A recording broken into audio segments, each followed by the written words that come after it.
ദൈവത്തിൻ്റെ അതിപരിശുദ്ധമായ നാമം വാഴ്ത്തപ്പെടുമാറാകട്ടെ. പുതിയൊരു ദിവസം കൂടെ ദാനമായി ദൈവം നമുക്ക് നൽകിയല്ലോ.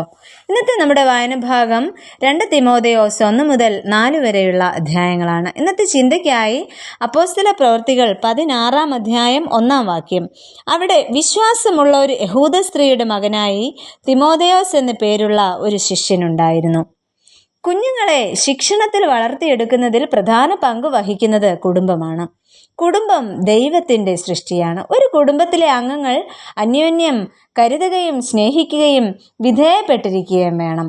ഇത്തരത്തിൽ ഭാര്യയുടെ വിധേയത്വവും ഭർത്താവിൻ്റെ ത്യാഗവും മക്കളുടെ അനുസരണവും ബഹുമാനപൂർണവുമായ പെരുമാറ്റവും ആ കുടുംബത്തെ ദൈവം വസിക്കുന്ന ഇടമാക്കി തീർക്കുന്നു. ഇത്തരത്തിലൊരു കുടുംബമായിരുന്നു യുനീക്കയുടേത്. ഗ്രീക്ക് പുരാണങ്ങളിലെ ഒരു പേരാണ് യുനീക്ക എന്നത്. യുനീക്ക എന്ന പേരിൻ്റെ അർത്ഥം നല്ല ജയം, വിജയിയായ എന്നൊക്കെയാണ്. യുനീക്കയുടെ ചില സവിശേഷതകൾ നമുക്ക് നോക്കാം. ഒന്നാമതായിട്ട്, മകനെ ദൈവവചനം പഠിപ്പിച്ച മാതാവ്. ദൈവവിശ്വാസമുള്ള ഒരു യഹൂദ സ്ത്രീ ആയിരുന്നു യുനീക്ക. ഏഷ്യ മൈനറിലെ ലുക്കവോന്യ പ്രവിശ്യയിലെ നഗരമായ ലുസ്ത്രയായിരുന്നു യുനീക്കയുടെ താമസ സ്ഥലം. ലുസ്ത്ര യവനരുടെ അഥവാ വിജാതീയരുടെ ഒരു പ്രധാന ആരാധനാ കേന്ദ്രമായിരുന്നു. അവിടെ ഒരു വലിയ ക്ഷേത്രവും പൂജാഗിരികളും ഒക്കെ പ്രവർത്തിച്ചിരുന്നു. യുനീക്ക എങ്ങനെയാണ് ലുസ്ത്രയിൽ എത്തിയതെന്ന് നമുക്ക് അറിവില്ല. യഹൂദ സ്ത്രീയും ദൈവഭക്തയുമായിരുന്ന യുനീക്ക ഒരു വിജാതീയനെ അഥവാ യവനായനെ വിവാഹം ചെയ്യുന്നു. എന്നാലും യഹൂദ സ്ത്രീയായിട്ട് താൻ വളർന്നു വന്ന പാരമ്പര്യവും തനിക്ക് ലഭിച്ചിരുന്ന മൂല്യങ്ങളും ആത്മനിഷ്ഠയും തൻ്റെ ജീവിതത്തിൽ നഷ്ടമാകാതെ സൂക്ഷിക്കുന്നു. മാത്രവുമല്ല, ഒരു മാതാവ് എന്ന നിലയിൽ തൻ്റെ കർത്തവ്യം നിറവേറ്റുന്നതിൽ യുനീക്ക അതീവ ശ്രദ്ധ പുലർത്തിയിരുന്നു. തൻ്റെ ഭർത്താവ് വിജാതീയനാണ്.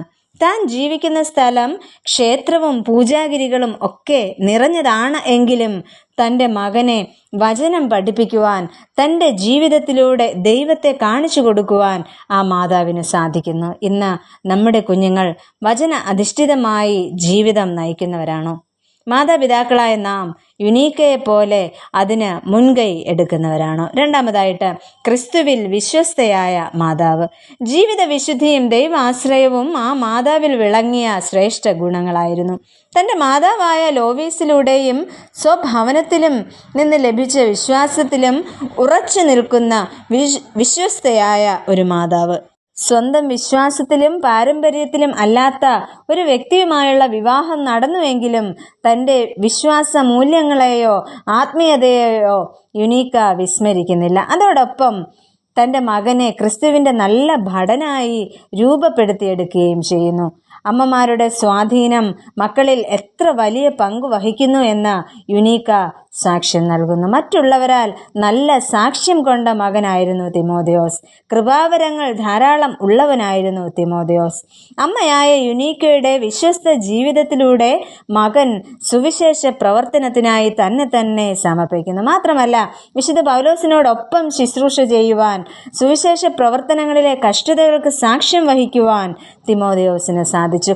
അതിനൊക്കെയും കാരണമായത് യുനീക്ക എന്ന മാതാവിലൂടെ തനിക്ക് ലഭിച്ച ആത്മീക ശിക്ഷണമായിരുന്നു. പ്രിയമുള്ളവരെ, ഇന്നത്തെ തിരക്ക് പിടിച്ച ഈ കാലഘട്ടത്തിൽ ദൈവവചനവും സൺഡേ സ്കൂളും പള്ളി ആരാധനകളും കുഞ്ഞുങ്ങളിലേക്ക് സംവേദനം ചെയ്യുവാൻ നമുക്ക് സാധിക്കുന്നുണ്ടോ?